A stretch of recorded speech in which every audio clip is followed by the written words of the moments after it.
Hello? Hey, I'm sorry to bother you all so late. It's just, your light was on and I'm kind of lost. I'm trying to find my friends at the trailhead. I think I got turned around somewhere. Hello?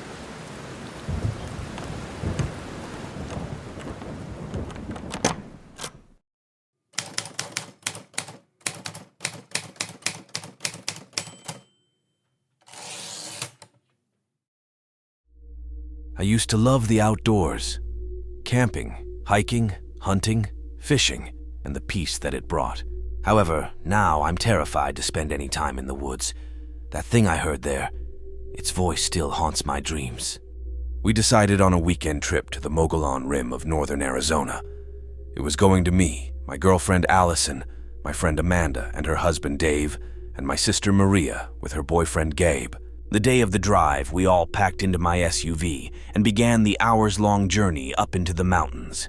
After what felt like days, we came upon the turnoff given to us by the man who had rented us the cabin. It was at least another hour along an uneven dirt road into the depths of the forest before we found ourselves pulling up to our rather luxurious cabin.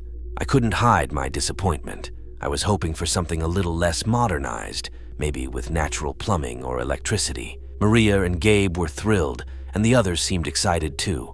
After all, how often would they get to stay in a place like this? We unpacked our things, found the key where the text said it would be, and went inside to find a note. The septic system was emptied a few days ago, and the cabin hasn't been used since. You'll find fuel for the generator in a shed about 5 minutes' walk from the cabin. Keep the doors locked and the lights off after 10, otherwise you might get unwanted attention. I hope you enjoy your stay. I read it out loud and laughed. Dave and I finished unpacking things and gathered up fishing rods for everyone. The lake's a 20-minute hike from here. Anyone feel like going fishing? Dave asked. Gabe and Maria declined, but the rest of us made the journey out to the lake, and much to our surprise, it was empty. Got the whole thing to ourselves, Dave said with a slap to my back. We spent the entire day out on the lake, laughing, fishing, drinking, and having a great time. After several wonderful hours, we collected our catches and began the hike back to the cabin. By the time we had gotten back, the sun was disappearing behind the mountains, giving us just enough light to find our way back to the cabin without injury. Upon arrival, we noticed the lights were already on. Guess they got the fuel for the generator, Allison said, amused. That night, we fried up our fish and settled in for a pleasant evening. The trip was already looking great. We continued this way for 3 days. Everyone enjoyed the trip in their own way, with Dave, Allison, Amanda, and myself often leaving early in the morning for a hike. Every night we'd kill the lights at around 9:45 to follow the wishes of our host, and every morning we'd be up bright and early for another adventure. Then the 4th night came. Most of us had spent the day on a 6-hour hike through rough trails, and we were beat. We had crashed early, reminding Gabe and Maria that the lights needed to go out by 10 so we could avoid things like bears. They rolled their eyes but agreed. I woke at 2:30 in the morning to the sound of panicked knocking. Slowly, I moved to sit up, but I felt Allison's hand seize my shoulder as she looked at me and shook her head fiercely. Hey, I'm sorry to bother you all so late. It's just, your light was on and I'm kind of lost. I'm trying to find my friends at the trailhead. I think I got turned around somewhere. Hello? I opened my mouth to speak, but Allison covered it, whispering, "We don't talk to the thing in the woods." I blinked, staring at her in shock. After a while, the knocking stopped, and Allison appeared to relax a little, until we heard the sound of something gently tapping the window of our bedroom. As I turned my head to look, Allison seized it and kissed me passionately. The tapping continued for several long minutes, during which she held that kiss and my face so that it remained away from the window. When the tapping stopped, she let me go. Her face was ghostly white. It knows we're here now. It won't stop. It's going to come back. "What is?" I asked, confused. The thing in the forest. "What is it?" I pressed. She just shook her head and rolled over to go back to sleep. We need to leave tomorrow, she muttered. I didn't sleep much the rest of the night. The sound of the man at the door and his desperation, Allison's insistence that we ignore it, All of it seemed so strange to me, like there was a piece of this puzzle I was missing. When I finally woke from my restless slumber, Amanda and Dave were already up and making coffee. As I arrived, Dave turned to me and handed me a mug. Did you tell Ali a scary story last night or something? She's spooked, white as a sheet. Never seen her like that. I blinked, staring at my coffee and looking up at Dave. He seemed chipper as ever, as though nothing strange had happened the evening prior. "You didn't hear all that knocking last night? The guy who got lost?" I asked, baffled. Nah, Mandy and I were out like lights. Must have slept well past dawn too. Man, that hike took a lot out of us. We were thinking of taking it easy tonight, you know? Maybe just head out to the lake and spend some time together.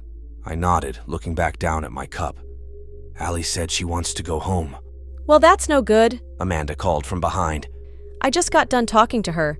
She said you guys had a bit of a fright last night, that there was a bear or something trying to get in." "Or something else," I replied, shaking my head. "Look, I think it's a good idea. We should head back into town, maybe just go home."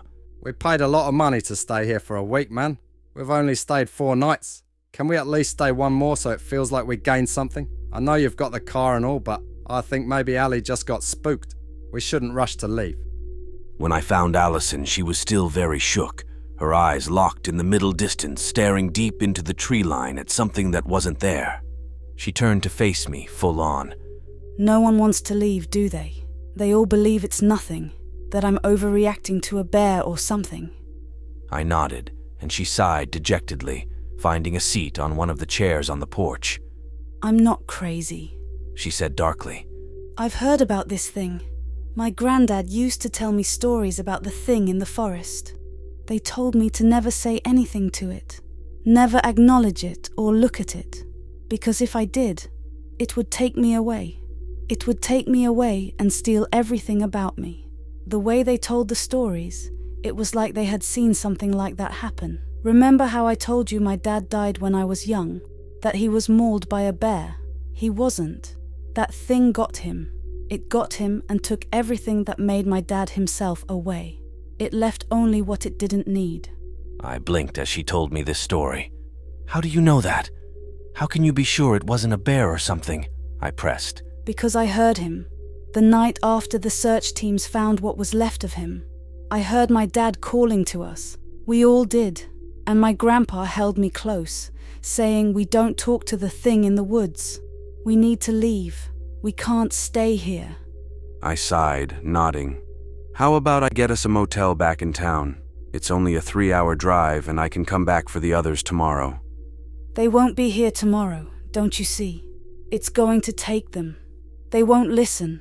Allie, look, I get what you're saying. You're scared, and it sounds like whatever happened was very traumatic. I can take you away from here, but I can't just force the others to leave too.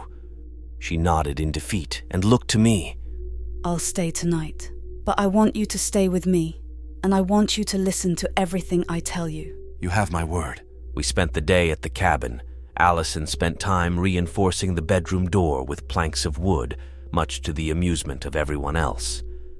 I followed along with her, providing her whatever help I could, and by the time night fell, our room was a veritable fortress. Don't talk to the thing in the woods. She told everyone before we killed the lights and went to bed. 2:30 a.m. The door thundered with desperate knocking. Hello? Please, I need help. Hello, come on. I know you're in there. I saw the car outside. Please. The knocking rattled the front windows of the house. What the fuck? I heard Gabe scream. I heard him stomping toward the door. I rose to help, to stop, to do something, but Allison kept an iron grip on my shoulder, shaking her head fervently. Hello? Is someone there? I heard a voice. Please! It was a different voice, feminine this time. Yeah, I'm coming. How the hell did you people find this place anyway? I heard the door unlock and fly open. You left the light on for me? I heard Gabe cry out, but it was cut short. There were pained gurgles, the sounds of flesh being torn into. Then I heard Maria scream in terror. There was a crash, as if something massive had collided with the furniture in the living room of the cabin. I heard screams that were horrifyingly loud and my adrenaline was through the roof. I heard what seemed to be Gabe's voice telling Maria to stop running. Then, a loud bang. Dave brought his hunting rifle. I'm pretty sure it was him shooting whatever was out there. Another bang, this one followed by a shriek that seemed to be coming from the monster, which was now imitating Maria's voice. The gunshot stopped. I heard a grunt and cry of agony. Then I heard Amanda crying for Dave. Then the house fell eerily silent. Allison clenched my shoulder like a vice. Footsteps resounded. There was a knock at our door. Hey man, we're ready to go. I heard Dave's voice call out before another knock resounded. Come on, silly. Amanda called. It's early enough for us to get a head start on the day. This thing was using my friends' voices. I felt the bile creep into my throat. I could barely choke back vomiting as Allison looked desperately at me. The color in her face drained completely. The knocking went from gentle to furious, violent banging. I saw the wood begin to splinter between the planks reinforcing it. Allison looked me dead in the face. We don't talk to the thing in the woods. Understand? The door exploded, and Allie threw the covers over our heads, shielding us from the brunt of the splintering door. Then the calm befell everything again. I could hear it more clearly now. Every step it took sounded like the creaking of ancient branches. The thing called to Allison as it moved deeper into the room. Suddenly, I felt a pressure on the bed. Powerful, spindly, branch-like objects wrapped around my form. What's this? Anything to say? Dave's voice cooed.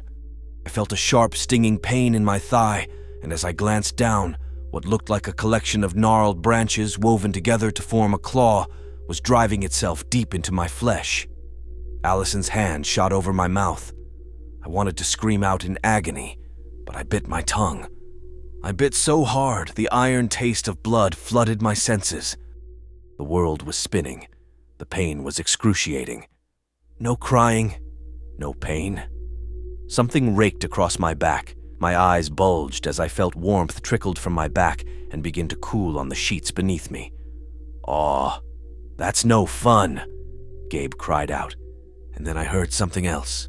A mixture of animals roaring in unison. It was a cacophony of beasts, and they were pissed. I heard slamming against the shelves, wood splintering and glass shattering. "Nothing! Nothing!" Many voices cried in unison. "Talk to me!" I said nothing. The thing in our room violently slammed itself into the walls and the decor. It raged for what felt like agonizing hours, and I lay there bleeding. Finally, the noise stopped. "Fine," came a voice neither of us recognized. "Fine." I heard the thing stomp away, and the front door was torn from its hinges. "Fine!" I heard a scream outside. We lay there for a while longer, and I felt myself growing lightheaded. The pain was excruciating. When Allison pulled the covers back, I spared a glance at the clock. 3:45. I wanted to laugh, but as soon as the cool air of the outside hit me, I passed out. I woke at the hospital. Evidently, I had been unconscious for a little over a day. Allison was sitting in a chair next to my bed, bandages covering many small cuts and scrapes. She told me that it took her some effort, but she was able to haul me into the car and get us into town, and that she was sorry for a few bruises on my body that I had likely sustained during our flight from the cabin. She told me that she had gone up with the sheriffs in the morning to show them what had happened. There were no bodies, just a few pieces of gore and plenty of blood. She showed me pictures she had taken of everything that had happened.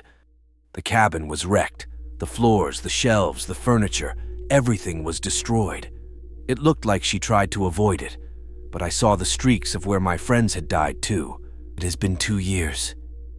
I haven't gone into the woods, or camping, or fishing since then. Allison and I are married now. I guess a shared trauma like that brought us together. We stay in the desert now, away from the trees. But there have been some nights where I swear I could hear Dave calling for me. Allie assured me that it was just bad dreams, that it didn't come down from the woods, but it didn't help to ease my fears. If this doesn't convince anyone to avoid the woods, then I have only one piece of advice. We don't talk to the thing in the woods.